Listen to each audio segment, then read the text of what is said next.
But we're going to continue in Sunday school this morning in the book of Exodus. If you want to turn to chapter 15, we've been going through Genesis, and now we're into about halfway point of the book of Exodus, seeing how God deals with his people all the way through from creation, and now he's rescuing his people from Egypt. And last week we talked about the 10 plagues, how God just decimated Egypt and he destroyed them. He said he would bring them out after 400 years, and sure enough, 400 years goes by, and his deliverer, Moses, is drawn out of the water, and he sets him apart as the deliverer of Israel. And he comes back to Egypt, and he confronts Pharaoh, and Pharaoh ends up by force having to let his people go, not because the people rallied and rebelled and staged a coup and walked out, not because of Moses and his great bravery and his fantastic charismatic leadership or anything like that. It was 100% on God, and it was his show, his responsibility, his power, his program, his everything to rescue his people out of Egypt. But God, he decimated Egypt with the first 9 plagues, and then finally with the final blow of the last plague, he not only wipes out all the firstborn of Egypt, including all the royalty, all the nobles, all the slaves, all the common people, all the livestock, all of the firstborn were killed in that 10th plague. But also in doing so, he taught the Israelites a very important lesson, didn't he, with the rescue by the sacrificial Passover lamb. And we talked about that, how they were to kill the sacrificial lamb, a year-old, free of defect.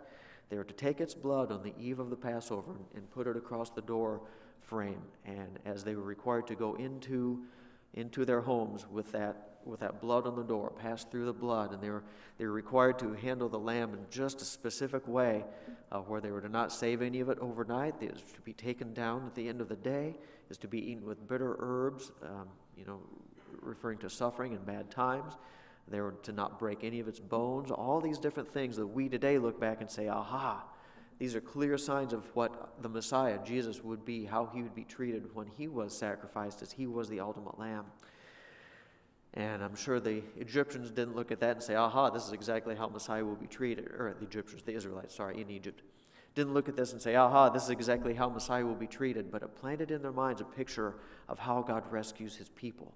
How they have to sacrifice a substitutionary lamb for their own lives. If the lamb dies, then I live. And if I pass through the blood and the lamb's parts and my ingestion of this saving lamb is to be in such a way that God prescribes. Again, I'm sure they didn't realize that this was probably a picture of the Messiah to come, but when Messiah did come, they should have been able to look back at that and say, wow, sure enough, God gave us a picture all the way through so that when the real Messiah actually shows up, we know exactly what we're looking for in the saving lamb. Then he took them out of Egypt, and what God did to the gods and the deities of Egypt, where all the plagues were kind of a poke in the eye to each of the different deities of Egypt.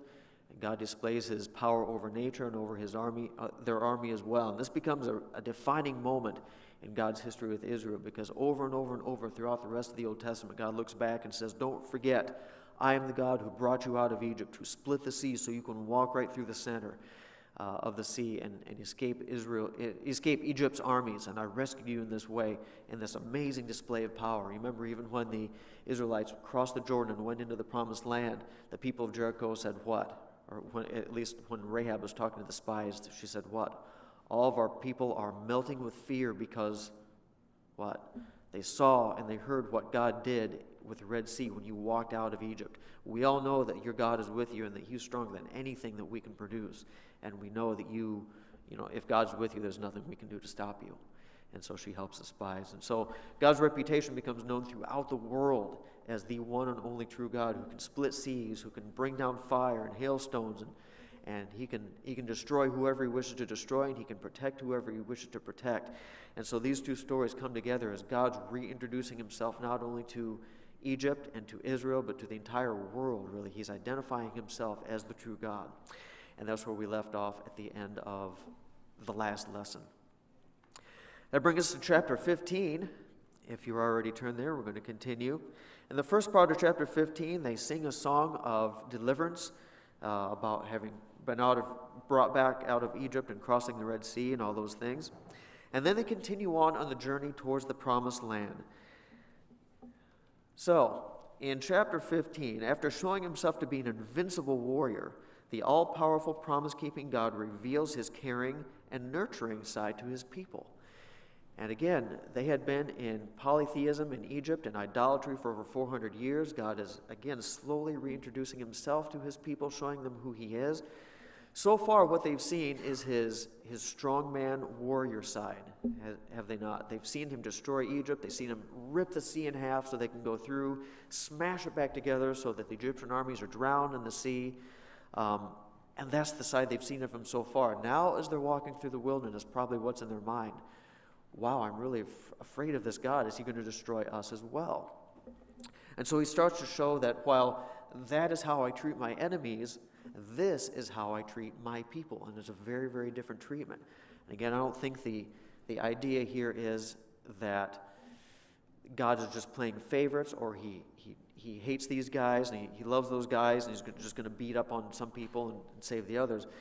The idea isn't one of exclusion. The idea is, become one of my people, and this is how I will treat you.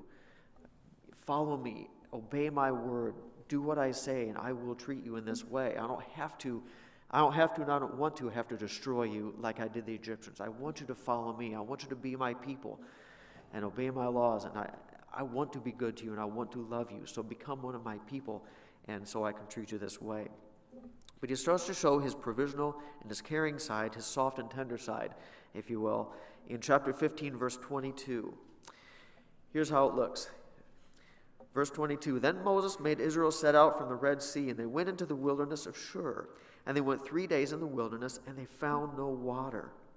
And when they came to Marah, they could not drink the water of Marah because it was bitter. You might recognize Marah means bitter if you have footnotes in your Bible. Verse 24, And the people grumbled against Moses, saying, What shall we drink? And he cried to the Lord, and the Lord showed him a log, and he threw it into the water, and the water became sweet.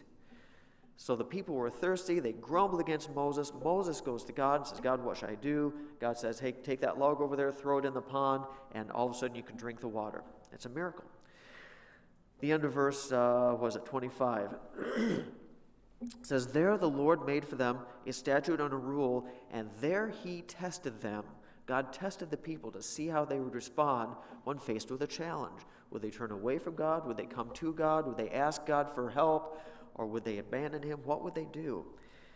Saying, If you will diligently listen to the voice of the Lord your God, and do what is right in his eyes, and give ear to his commandments, and keep all of his statutes, I will put none of the diseases upon you that I put in the Egyptians, for I am the Lord your healer. Look, I can make this contaminated, bitter, and I have a feeling it's more than just the taste bitter. It's probably like disease and bitter. You could tell it was rancid water, not fit to drink. I can take away all these diseases and things from you. I can protect you. I can provide for you. Just follow me. Become my people. Associate with me so I can bless you and take care of you. That's what I really want to do. He continues in chapter 16. They set out and they walked a little ways. Verse 2, the whole congregation of the people of Israel grumbled against Moses and Aaron in the wilderness, and the people of Israel, against Moses and Aaron in the wilderness. And the people of Israel said to them, Would that we had died by the hand of the Lord in Egypt, when we sat by the meat pots and ate bread to the full. For you have brought us out into this wilderness to kill this whole assembly with hunger. Okay, you gave us water, but now we're hungry, we're starving. Oh, I just wish you'd left us in Egypt. Why did you ever rescue us in the first place? Grumble, grumble, grumble. We don't believe that God is going to take care of us. He did all these things to Egyptians, and now look what he's trying to do to us. He's trying to kill us too out here in the wilderness. Well, so, verse 4, the Lord said to Moses, Behold, I am about to rain bread from heaven for you, and the people shall go out and gather a day's portion every day, that I may test them, whether they will walk in my law or not. I'm going to see how they handle it yet this trial again. So now I'm going to provide. They're hungry, so now I'm going to show that I will provide for them by bringing bread for them. Skip down to verse 8. Moses said, When the Lord gives you in the evening meat to eat, and in the morning bread to the full, because the Lord has heard your grumbling, that you grumble against him. What are we? Your grumbling is not against us," Moses and Aaron, "but against the Lord." Then Moses said to Aaron, "Say to the whole congregation of the people of Israel, 'Come near before the Lord, for he has heard your grumbling.'" And as soon as Aaron spoke to the whole congregation of the people of Israel, they looked towards the wilderness, and behold, the glory of the Lord appeared in the cloud. And the Lord said to Moses, "I have heard the grumbling of the people of Israel. Say to them, at twilight you shall eat meat, and in the morning you shall be filled with bread, and then you shall know that I am the Lord your God." Sure enough, that evening quail come in all over the place, enough for the entire nation. 2+ million people had enough to eat in meat from these quail. Can you imagine what that would have looked like, that flock of quail coming in? Enough for 2 million people to eat? How does that even happen? Can you imagine the sound of flapping wings and feathers flying all over the place, and the people running around just grabbing these quail out of the air and stuffing them in their pockets, taking them home? It'd just be a super fun sight to see. Verse 19, Moses said to them, "Let no one leave any of it till morning." They're talking about the manna there, but they didn't listen to Moses, of course. Some left part of it until morning, and it bred worms and stank. And Moses was angry with them. Morning by morning they gathered it, each as much as he could eat. But when the sun grew hot, it melted away. Skip down to verse 27. On the seventh day, some of the people went out together. They'd had instructions to collect twice as much the day before, so they didn't have to go out and work on Sabbath. They went out on the Sabbath day, though, against Moses' instructions, but they found none. And the Lord said to Moses, "How long will you refuse to keep my commandments and my laws? See, the Lord has given you the Sabbath. Therefore, on the 6th day, he gives you bread for 2 days. He said, I told you about this. Remain each of you in his place. Don't go out of his place on the 7th day. So the people rested on the 7th day. Skip on down to chapter 17, verse 1. Again, all the congregation of the people of Israel moved on from the wilderness. Verse 2, therefore the people quarreled with Moses again and said, "Give us water to drink." Here we go with the water again. Moses said to them, "Why do you quarrel with me? Why do you test the Lord? Why do you not understand yet that God will provide for you? Why do you keep grumbling and complaining and saying, oh, God's just going to kill us? What is wrong with you people?" Verse 3, but the people thirsted there for water, and the people grumbled against Moses and said, "Why did you bring us up out of Egypt? To kill us and our children and our livestock with thirst? Is that why God brought us out here, just so we could die of thirst out here in the wilderness? What is God doing to us?" So Moses cried to the Lord, "What shall I do with this people? They're almost ready to stone me." The Lord said to Moses, "All right, pass on before the people of Israel. Take with you some of the elders of Israel, and take in your hand the staff with which you struck the Nile, and go. Behold, I will stand before you there on the rock of Horeb, and you shall strike the rock, and water will come out of it, and the people will drink." And Moses did so in the sight of the elders of Israel. God said, "All right, I'm going to show you a rock. You go stand there with all the leaders around to show that this is how it's to be done. And you take your stick and you hit that rock, and water will just come shooting out everywhere, and it'll be enough for 2 million people to get a drink." Sometimes you see the little Sunday school cartoon drawings, right, where he pokes it with a stick and a little drinking fountain comes out of the rock, and some little kid is sitting there sipping out. I'm pretty sure that's not how it looked, because again, you had 2 million people worth of water coming out. I would just love to see this scene. Whack! And then you hear of the rock, and a boom, and pieces of rock fly out all over the place, and people are kind of ducking, and water's just gushing out like if you blew up the Hoover Dam or something. It's just water shooting out everywhere and running down, and people are kind of A, trying to drink, and B, trying not to drown all at the same time. And they're trying to drink their way out of this river that has just engulfed them. That's kind of how I pictured this going on. Massive amounts of water, massive amounts of provision for these people that God provided after they grumbled against him. One more time, verse 8 of chapter 17. Then Amalek came and fought with Israel at Rephidim. This opposing army comes against the ragtag group of slaves who had no fighting experience whatsoever. Who's going to win? Militarily, strategically, who wins? The army or the ragtag slaves with no weapons who have no training or fighting skills whatsoever? Obviously, the army wins. But, verse 9, so Moses said to Joshua, here's what you do. Choose for us men and go out and fight with Amalek. Tomorrow I will stand on top of the hill with the staff of God in my hand. So Joshua did as Moses told him and fought with Amalek, while Moses, Aaron, and Hur went to the top of the hill. Whenever Moses held up his hand, Israel prevailed, and whenever he lowered his hand, Amalek prevailed. But Moses' hands grew weary, so they took a stone and put it under him, and he sat on it, while Aaron and Hur held up his hands, one on one side and one on the other side. So his hands were steady until the going down of the sun, and Moses' hands got really numb by the end of the day. Verse 13, and Joshua overwhelmed Amalek and his people with a sword. So here comes the army. God says, all right, Moses, you go up to the top of the hill. You hold up your hands. Whenever your hands are up, you win. Whenever you put your hands down, they win. And he's holding up his hands, and his shoulders get tired, and he goes, whew, I'm tired. And he looks down, and all of a sudden the other army starts winning. And he goes, whoa, whoa, whoa, whoa, whoa, sorry, okay. So he puts up his hands, and then Israel starts winning again. And Aaron's up there watching the battle, and all of a sudden they start to win, and they look over at Moses and say, Moses, what's going on? Oh, sorry, my nose itched. Oh, put your hands back up. And he puts his hand back up, and they start to win.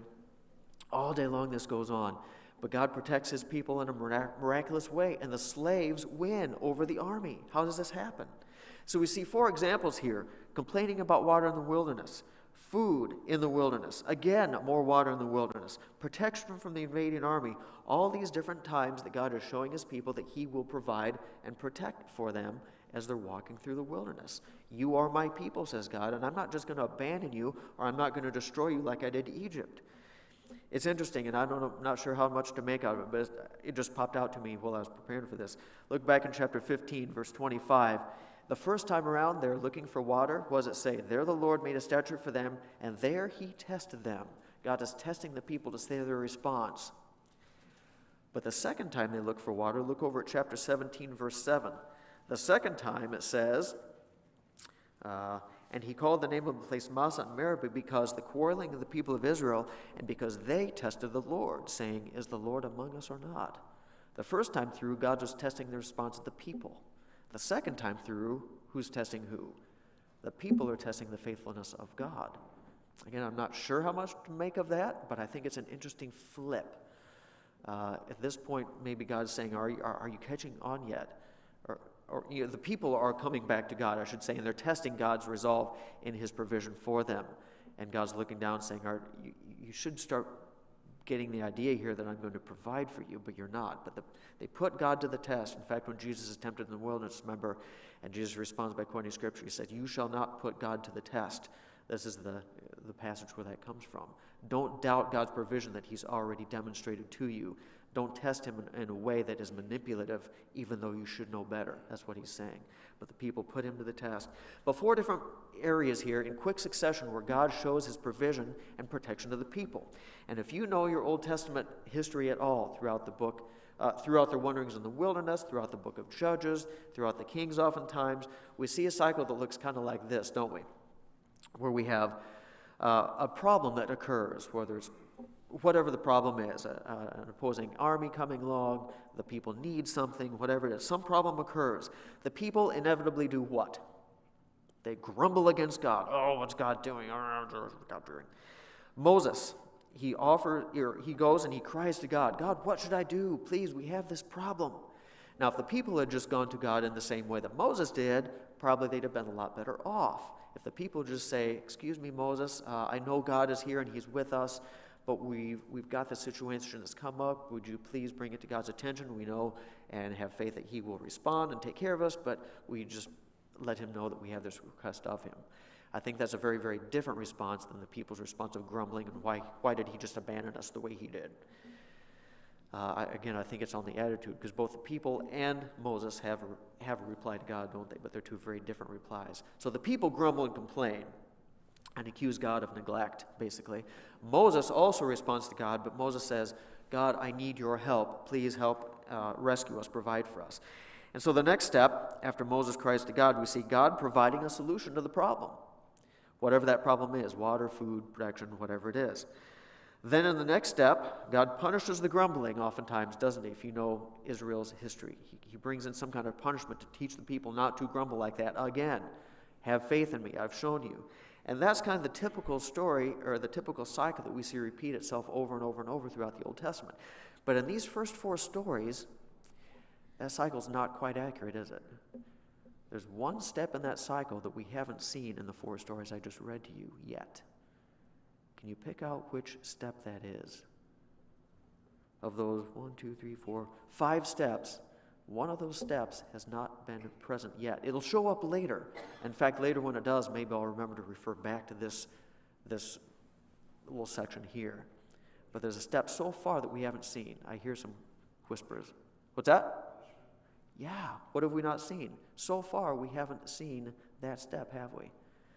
We have not seen the part where God says, you should know better. I'm going to punish you for your lack of trust and reliance upon me. Later, that will absolutely happen. But so far, it has not yet happened. Why do you think that is? So far, God's just said, okay, you're complaining. I will fix your problem, and we will move on. No punishment. Why would that be? Ooh, somebody's pretty sharp this morning. Yeah, they're still getting used to each other, aren't they? And I hope you're starting to look at this point for the, how do I want to say this? The very, very personal relationship God is setting up with his people. He's protected them, he's rescued them, he's brought them out, he's made them a nation. But just like when you're getting used to anybody, you're very gentle with them at first until you get to know each other and what each other's boundaries are. And so far, God has said, you've not really seen my protective side yet, and so I will excuse some of your lack of faith for now. Later on, you should know better. But for right now, I'm going to be super, super gentle with you. I'm going to take care of you. There's going to be no spankings, no punishment, no criticism yet, because we're still getting used to each other. And I really, really want to care for you, almost like I'm raising you as a child, right? You don't punish a 6-month-old the way you would a 16-year-old for things they do. I mean, a little baby cries and whines and complains all the time, and you don't say, you stupid little baby, smack, what's wrong with you? At least I hope you don't. Because they're a little baby, they don't know any better.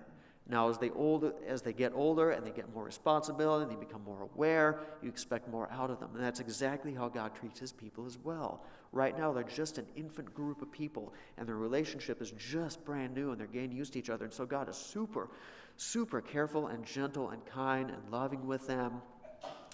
And they come out and they face these difficulties, the water, the food, the protection. And God says, okay. I will take care of the problem for you. Hopefully over time you'll get to see and have confidence in my provisional capabilities.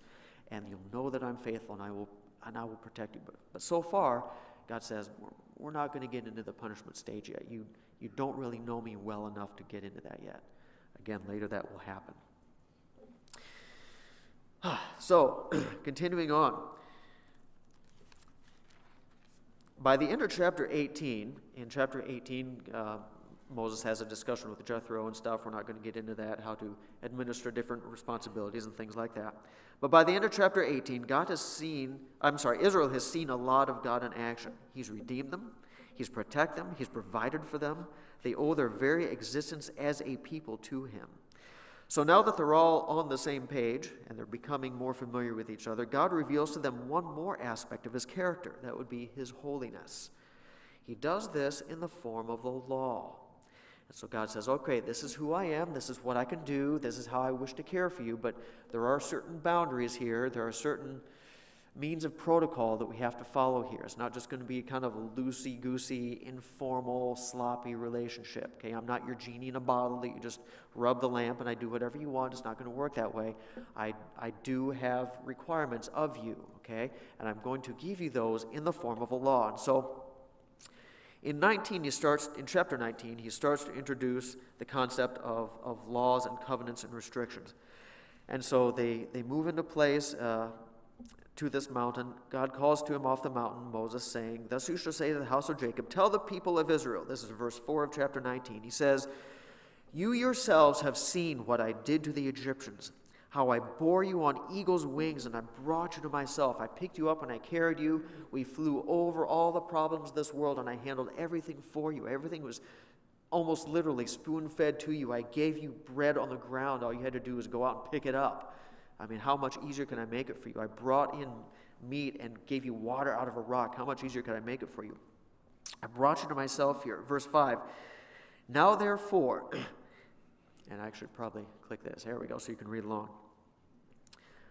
Back to verse 4. You yourselves have seen what I did to the Egyptians, how I bore you on eagle's wings, how I brought you to myself. Now therefore, if you will indeed obey my voice and keep my covenant, you shall be my treasured possession among all people. For all the earth is mine, and you shall be to me a kingdom of priests and a holy nation. These are the words that you shall speak to the people of Israel.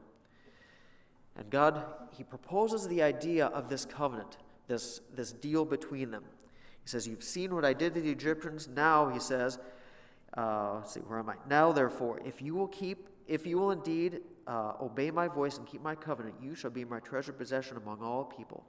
I want you to be my people. I want to have this relationship with you. And so we're going to make a covenant between the two of us. And we've talked about God's covenants with Israel before, haven't we? God came down to Abraham and he made a covenant. He says, I will give you, what are the three things? I will give you a land, I will turn you into a nation, and you'll be a blessing to all the people. You will be the family through which the ultimate seed, the ultimate deliverer comes through. And I will do these things for you. So we're used to the idea of God making covenants with his people. And here is another proposal of a covenant, but there's a little bit of verbiage in here that we're not used to, isn't there? In fact, there's one word in particular that we've not seen before. This is a new thing. Look at that passage up on the screen again. See if you can figure out what word or phrase it is that we have not seen before, that's new to us. One word in particular I'm looking at. Can you figure out what word that is? Anybody want to mouth it really big so I can see you? Oh, somebody said, yeah, look at that word. There's a word right there. Because when God came down to Abraham and said, I will do this for you, it was what? It was very much a one-sided covenant, wasn't it? It was completely unconditional. And we have talked about that at length. That's formatted a little bit weird in this slideshow. Sorry about that. It didn't look like that on my computer at home. But yes, very much an unconditional promise. God said, I will make you my people. I will give you the land. I will turn you into a nation. I will bring the seed through you. I will make you a blessing to all the people. Whether you want to be or not, I will make you my people. And there's nothing you can do about it. And it's clear that sometimes in their history, Israel loved being God's people. But there's a lot of times in Israel's history where you can see that they weren't too thrilled about being God's people. Even so, they were still his people. Why? Because the unconditional promise was just that. It rests completely on God, completely unconditional. God says, I will do it. But here we see what?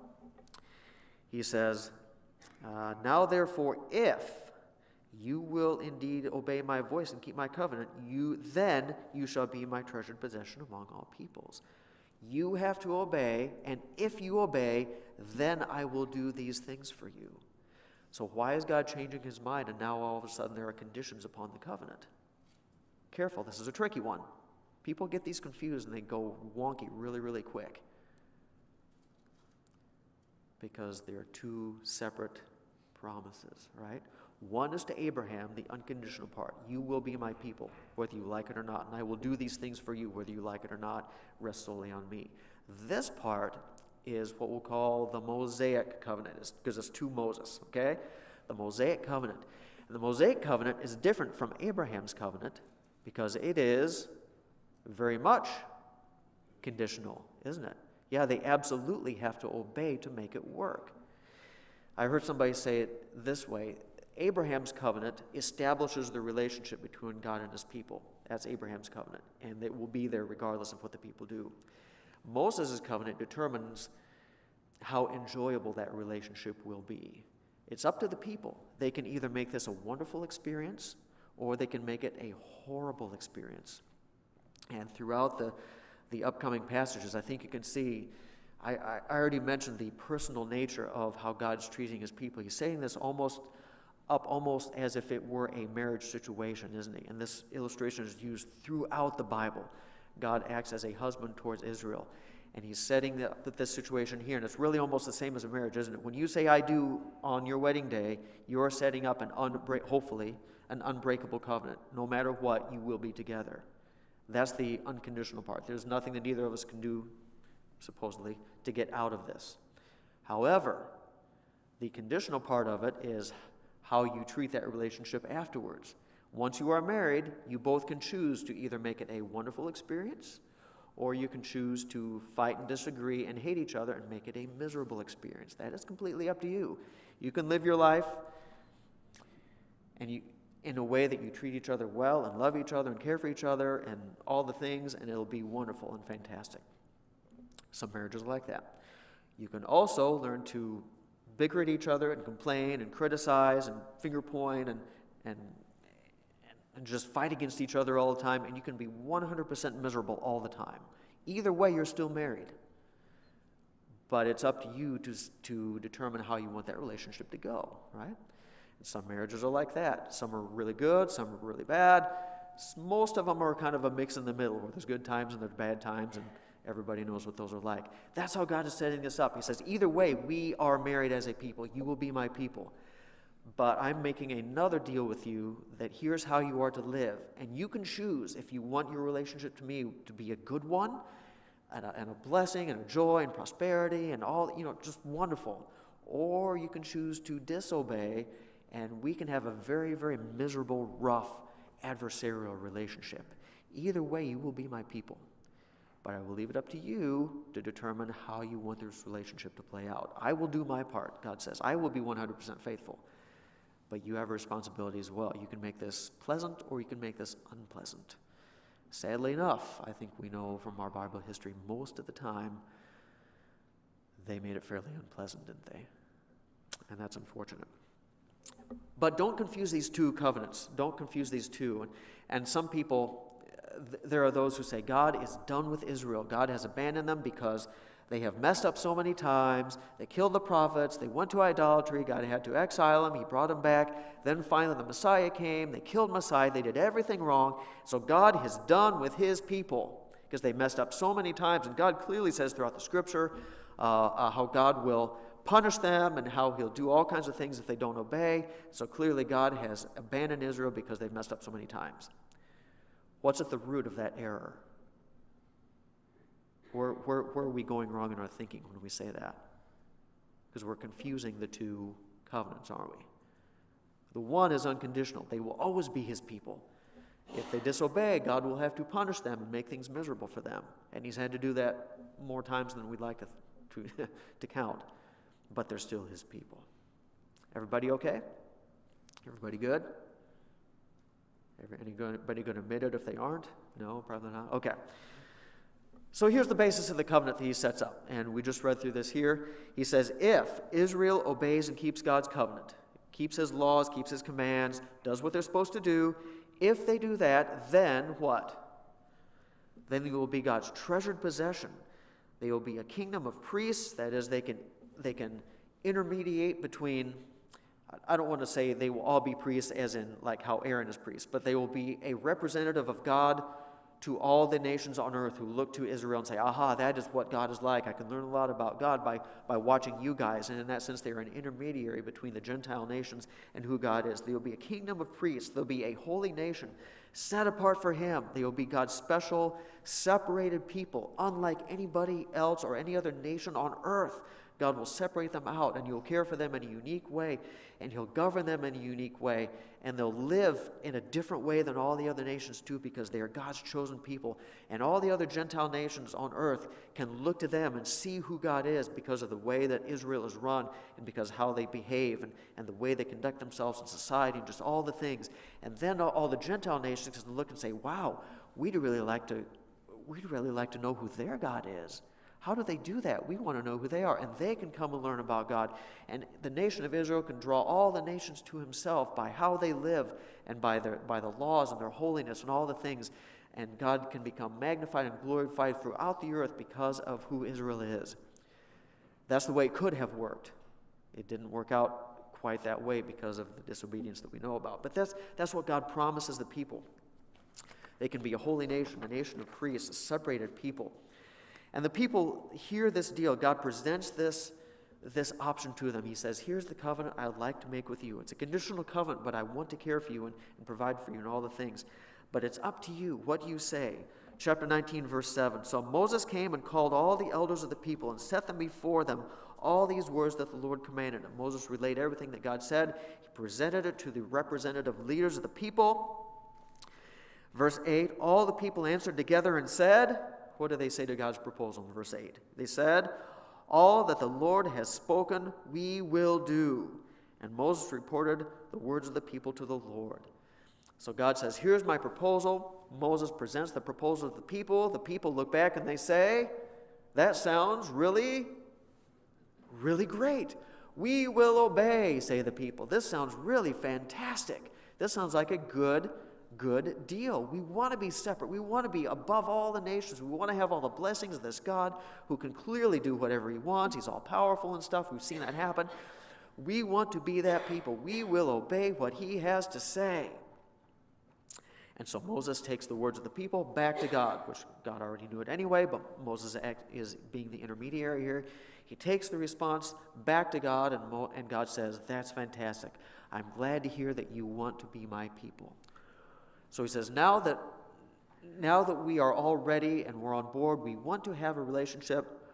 I want to set out some of the details of this covenant. Okay? Conceptually, we're on board here.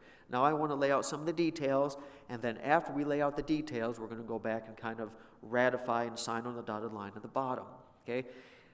Because I am a holy God, and part of the relationship between you and I is that you're not holy people, and there are certain behaviors that I'm going to require of you. You have to fulfill certain requirements in order to have a relationship with me. Okay? Because that's who I am. I'm a holy God.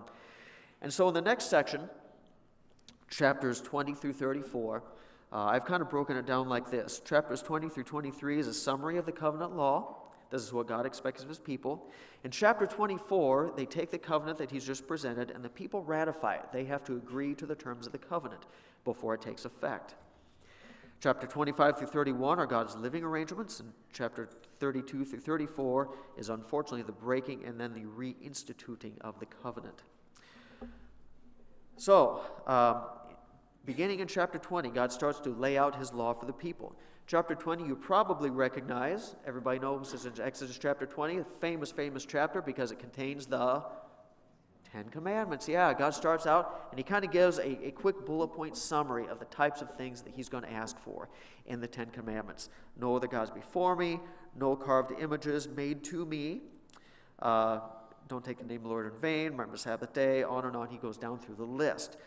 After that, he continues on. He covers a number of different topics. We're not going to read through all of them, but it is interesting. If you've never looked at them or gone through the laws, the law in the Old Testament, and even really in the New Testament, is God's way of teaching his people what he is like and what kind of requirements he has.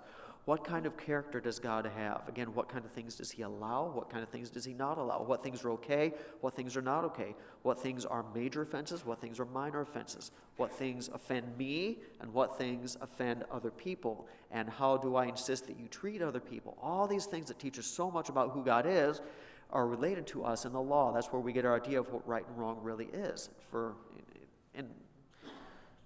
There's teaching in the New Testament too, but at least in the Old Testament, that's how we do it. Go through the law, and we learn about God's character by the law that he gives. Some of these laws sound really strange to us in our New Testament times. Some are downright, can I say, offensive to us because of the culture and how we live. And people sometimes have a hard time digesting some of the laws that we see.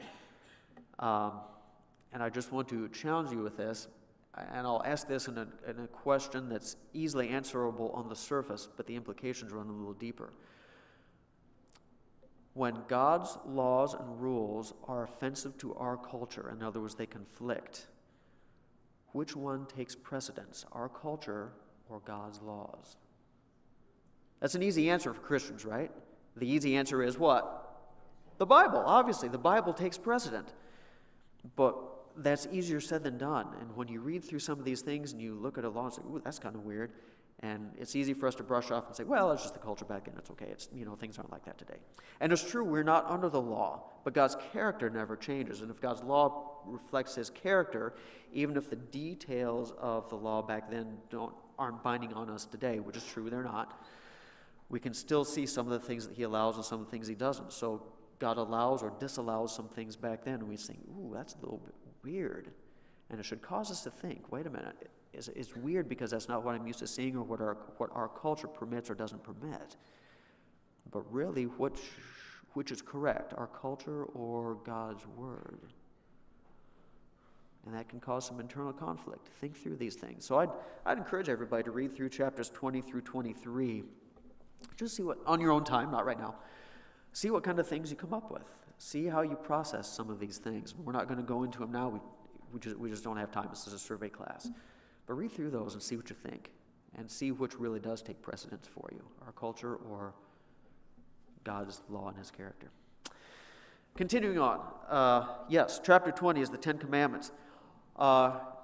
He covers a whole bunch of things. I called this section almost a mini Deuteronomy, because if you know that the Deuteronomy is giving of the law, after I wrote this slideshow, I kind of rethought about it. I almost don't like that I said that up there, because the Deuteronomy is actually a retelling of what is in Exodus. So it's not like this is a prequel to Deuteronomy. Deuteronomy is kind of a sequel to Exodus, so I kind of said it backwards. It's almost like Deuteronomy. I should have called Deuteronomy and a re-Exodus instead of calling Exodus a mini Deuteronomy. But whatever, same thing. He's presenting his law to his people. And it's kind of in shorter form. He only takes 3 chapters to do it, where in Deuteronomy he takes like a whole book, which is why I put that on the screen. But he covers a whole bunch of different topics, doesn't he? He talks about idols and altars. He talks about how to treat your servants / your slaves. He talks about personal restitution when you injure or damage somebody else's stuff. What do you do about it? Talks about property rights. He talks about various social rules. He talks about Sabbath laws. He talks about festivals. All these things in a not super expanded form, but it's semi-comprehensive in the things that he talks about in these chapters.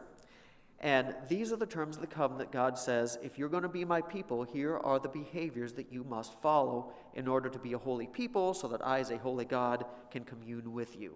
Okay? And so people hear all these things, and they get to digest it and think about it, and they have to give a response to God. Either we don't like the covenant and we're not interested, or we accept your covenant, your conditional covenant, and we want to be your people. And so they read through, or they hear all these words coming down in these chapters, and you get to chapter 24, where it's time for the people to respond.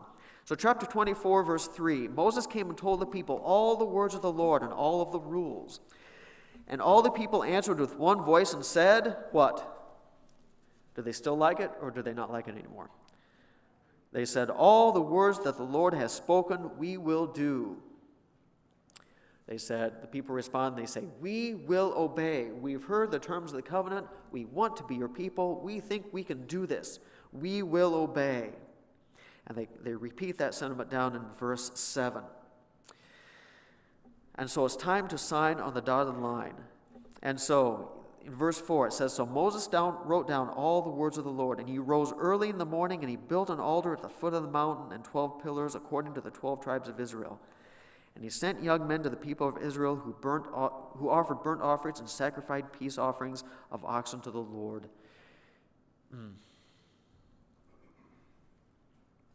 There's a big point coming up next, and I have 2 minutes. I hate it when that happens. Do I try to squish it in and maybe miss some stuff and not really explain what's going on? Or do I break in a really awkward spot and have to pick it up next week? I think I'm going to have to break. See, I hate doing that because, 1, we waste 2 minutes, but 2, we're all into it now. We're mentally engaged. We can't wait to see what happens next. And now we have to, it's a cliffhanger, isn't it? Because there's something really big coming up. All right, well, we'll have to do it. Sorry, I have no choice. So this week, read chapters 20 to 23 to see what's in God's law, see all the goofy stuff going on. I say goofy stuff, not because it's goofy, because it's God's laws, but it sounds goofy to us. And then if you want to read ahead in chapter 24, you surely can, and see what's coming up next. All right, let's pray and we'll dismiss. Dear God, we thank you this morning for this book of Exodus. Again, you show us so much of who you are, not just your laws and your rules and your regulations. There's so much more to the Old Testament and to you than that.